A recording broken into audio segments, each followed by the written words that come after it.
बढ़ी चली bird flu. डेलांगरे बार्ड फ्लू पॉजिटिव रिपोर्ट आसिला परे प्राणी संपद विकास विभाग पक्षरु तत्परता देखा देछि। गत 2 दिन धरी 6731 कुकुड़ा कलिंग करा जाइछि।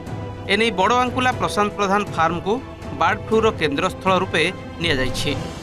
1 किलोमीटर परिधि मध्य मोट 14टी फार्म थिबा बेले सेथिरु 2टी फार्म रे कुकुड़ा रहिथिले।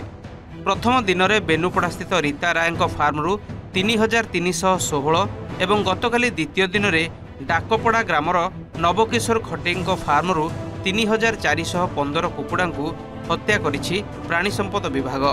सोमवार तृतीय दिन में प्राणी संपद विभाग पक्षरु मोट 3टी फार्म रे विशोधन कार्यक्रम चालू रही।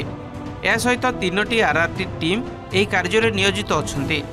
2टी टीम गाँ गाँ बुली घरोई देशी कुकुड़ा एवं अंडा रखिथिबा लोकमानंकु बुझासुझा करी सेगुड़िक नष्ट करने प्रयास आरंभ करिसेंती।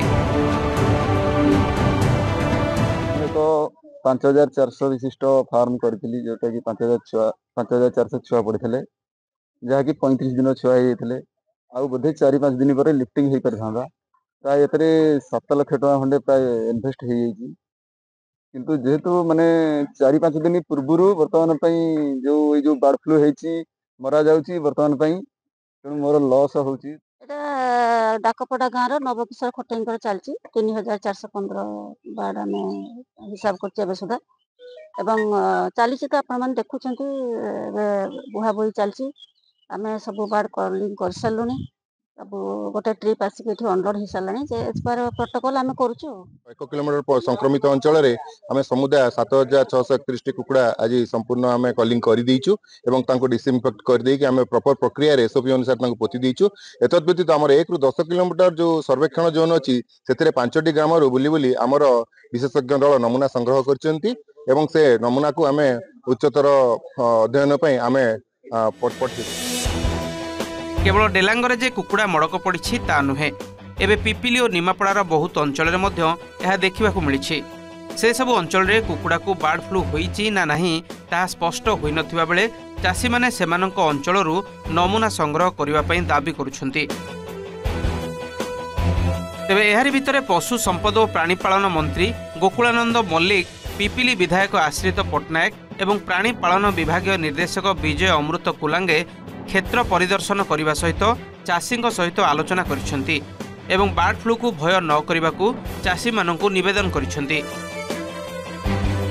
देखो सबुठु दुखदायक घटना ए बार्ड फ्लू घटना आम अंचल कुकुड़ा चाषी भाई मानकर मेरुदंड भांगी देछि। गत वर्ष भी यही समय बार्ड फ्लू आरंभ होता बहुत कुकुड़ा चाषी मो अंचल चाषी भाई मानकर मेरुदंड भांगी जाता पुणी वर्ष की आरंभ होती। तेणु आम सरकार तत्पर अच्छा माननीय मंत्री महोदय आसी स्पॉट को एवं विभागीय अधिकारी माने 3 दिन आसिक विषय तत्पर अच्छा। ये जो अंचल बाहर अंचल जी आम डिटेक्ट है आम सब कलिंग कर सारे एवं बाहर किसी स्प्रेड है ना। आमर पाखापाखि 7टी आरआरटी टीम लगी आपको सैनिटेशन करवा ये अंचल जमी कुकुड़ा बाहर को न जावा दाना बाहर को न जावा पूरा रेस्ट्रिक्शन भितर रही अन्य कौन अंचल को यह प्रभावित करना। भितर बर्ड फ्लू पूरा कंट्रोल हो गला। यही एरिया रे जो 2टा फार्म रे बर्ड किलिंग होती सेठी अन्य जगह रे किछि आमे जो सैंपल टेस्ट केलु किछि बर्ड फ्लू सेठी देखा मिलू नहीं मिलला भी नहीं। आम पाखे पूरा खबर अच्छी पूरा सब जिले में आम खबर नहीं केउठी भी स्प्रेड नहीं। तेबे कुकुड़ा फार्मरू नमूना संग्रह करा जाई भोपाल स्थित ANIHSAD परीक्षण केन्द्र को पठा जाइछि। चिन्हट अंचल ठारू 10 किमी परिधि मध्यरे मोट 2टी रैपिड रेस्पॉन्स टीम सर्वेक्षण कार्य शेष करिछि।